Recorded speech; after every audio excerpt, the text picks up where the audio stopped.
Huge numbers of images are now available via online search, yet the user interface for image search is still primarily producing grids of images, in much the same manner as textual search queries.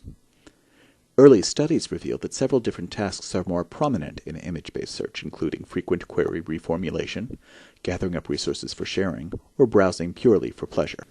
We have built an alternate prototype that explores a different set of design trade-offs from the standard grid-based presentation of results. The Flow search interface is patterned after a star field and the notion of moving through a sea of images.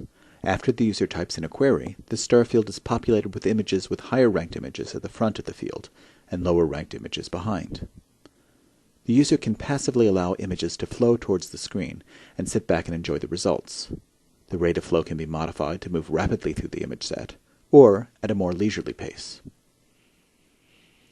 The interface allows for several levels of engagement. The user can steer her viewpoint through the space, so if a particular image catches her eye, she can get more information about it.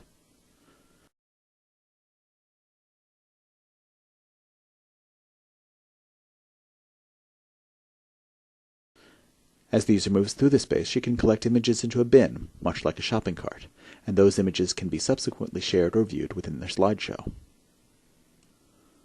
One of the more important aspects of the interface is the mapping of semantic meanings onto the spatial dimensions.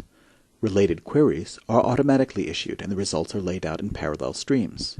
Users can steer through the space to the parallel streams of images, or skip directly to the related queries. The vertical axes can be mapped onto a number of different attributes. In this case, we map the black and white images to lower in the space and color images to higher.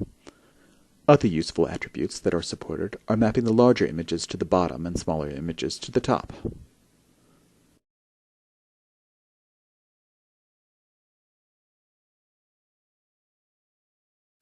The interface automatically caches the history of actions that the user performs, including images that have been selected and new queries that have been issued.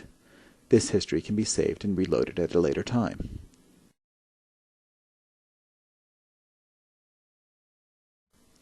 In a brief exploratory study, we investigated how well the interface supports both informational queries, where the user is trying to understand a certain idea visually, for example, what does a pangolin look like, to resource gathering queries, for example, find good images to represent the architecture of India. We compared this interface to a more conventional interface.